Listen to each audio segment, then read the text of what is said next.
Hey everyone. Alright, so the place I want to start with this review is the little glimpse we get into Emu's past, followed by Emu's declaration of domination is the only bliss in this world. Isn't that right, Joy Boy? And this small section alone is fascinating because unless I'm reading into it wrong, it looks like once upon a time, Emu and Joy Boy were actually friends to some extent. So just seeing this, so just seeing that image alone opens up so many questions, so many cans of worms. But more than anything, it begs the question of just how things got so colossally fucked up. If this is the case, how did it turn into a full-scale fucking war that basically doomed the Void Century and the Unspoken Island, and part of and I think part of how it all started is the ancient weapons, to be sure. And given Emu's wording about domination, I'm guessing it truly was kind of a fundamental disagreement of how those weapons should be used, and maybe even potentially a misunderstanding between Emu and Joy Boy as well. Like the thing I'm picturing right now, like the conversation I'm picturing in my head is I'm imagining a lot of it did have to do with like a discussion about Emu and a discussion between Emu and Joy Boy about their dreams for the future, and more specifically the idea of how to achieve world peace. And the thing is, knowing Joy Boy, he probably said something in jest along the lines of hey, here's an idea.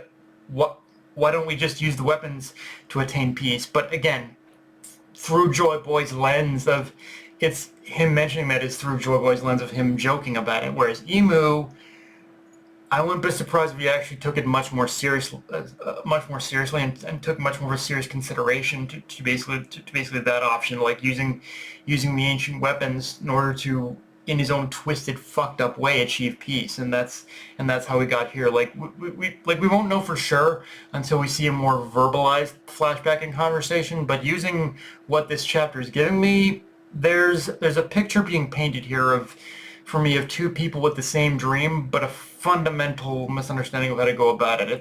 It's just in Emu's case, the more he pursued it, the more it corrupted him. Like it's that old saying of power corrupts, and oh boy, did it corrupt with Emu. Like that's just fundamentally what happened with the man. No, it doesn't matter how like, and keep in mind, it doesn't matter how sympathetic you try and make him. Like, power corrupted this man. Full stop. And yeah, pretty much the rest of this chapter is no holds barred brawl between Loki and Emu. And yeah, not gonna lie, there were a few times Loki had me worried, but in typical stubborn fashion, he just kept coming back for more, and in some ways delivering an even more devastating counterattack to Emu. Now, one of the more interesting panels to me in this chapter is the last one, where we see Emu smiling, showing he's basically enjoying himself in this battle. And yeah, that's never a good sign, because usually that whenever the antagonist looks like they're enjoying themselves, usually that means that we're about to see the antagonist ramp things up. And just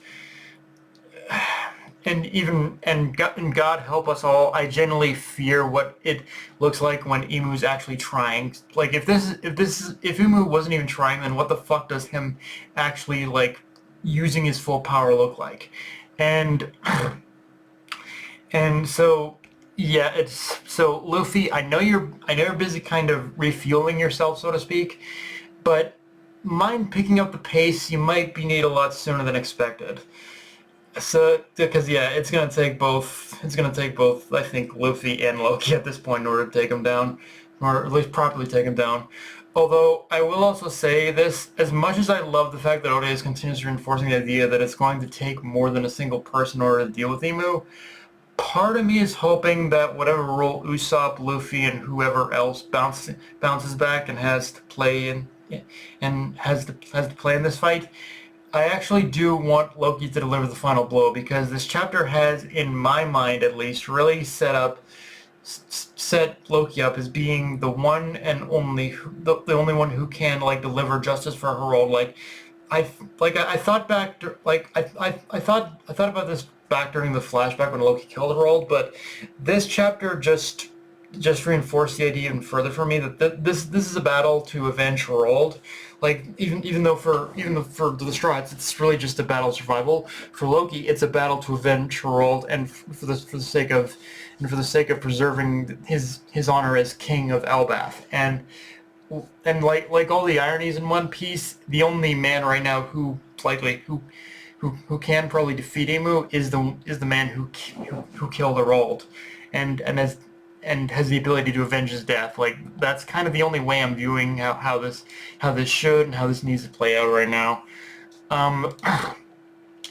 Now, in saying that, even though they aren't in this chapter, I do want to mention something that kind of eluded me about last week's chapter, and that has to do with Sanji and Zoro getting flicked away like gnats by Emu.